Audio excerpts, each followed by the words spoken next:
I was really excited to watch Rampage. The Rock dukes it out with some giant monsters that are destroying downtown Chicago. Hell yeah, sign me up. This movie just came out in 2018, so there's a lot of familiar faces. Dwayne Johnson, obviously, we'll be seeing him again whenever I get to Doom.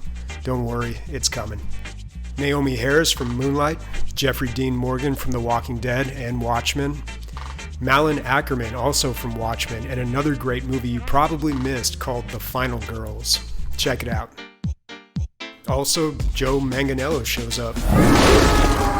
At $140 million, Rampage is one of the most expensive video game movies ever made, and I can see why. Almost every frame in this movie has CGI.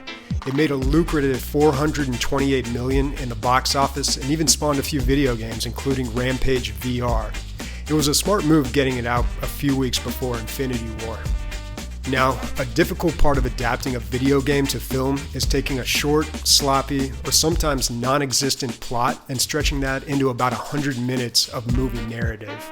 Rampage is a good example. How do you take a game that's literally just big monsters destroying tall buildings and turn that into a coherent action movie?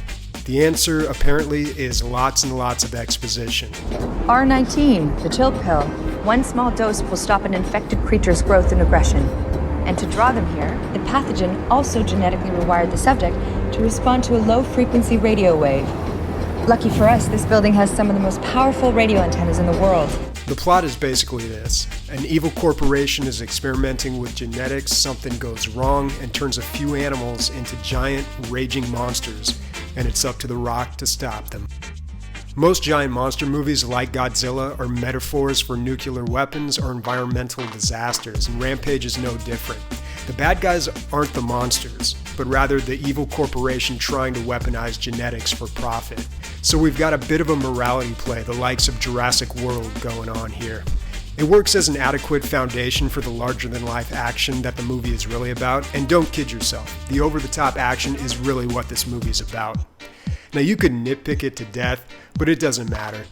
It's classic movie escapism, a feast for the eyes, not the brain. It's better to just enjoy it and not ask dumb questions like, "Hey Rock, how are you running around with a gunshot wound the entire third act? I know you're tough, but shit." It doesn't matter. Okay, but in all your movies, you're in a helicopter crash and you just walk away totally. It doesn't matter. Alright, but seriously, hacking servers with a thermostat, what's up with that? I mean, come on. It doesn't matter.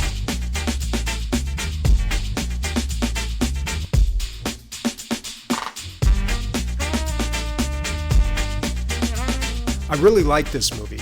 I liked The Rock. He's a modern-day 80s action hero. I liked that part of the movie takes place in my hometown, San Diego. The exterior shots of the wildlife sanctuary even look a little like the San Diego Zoo.